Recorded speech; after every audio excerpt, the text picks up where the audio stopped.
Taste the Daily. Vellore மாநகர் மாவட்ட கழகத்திற்குட்பட்ட 47வது வார்டில் அதிமுக சார்பில் தூய்மை பணியாளர்களுக்கு தீபாவளி பரிசு வழங்கப்பட்டது.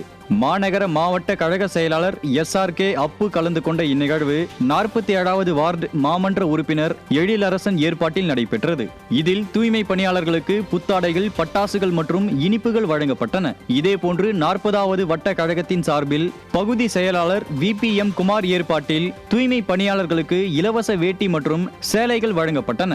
இந்நிகழ்வுகளில் மண்டல தகவல் தொழில்நுட்ப பிரிவு செயலாளர் ஜானி P சதீஷ்குமார், மாநில அம்மா பேரவை துணை செயலாளர் AA தாஸ், மாநில MGR இளைஞரணி துணை செயலாளர் திருமால், மாவட்ட அம்மா பேரவை செயலாளர் அமர்நாத் உள்ளிட்ட கழக நிர்வாகிகள் திரளானோர் கலந்து கொண்டனர்.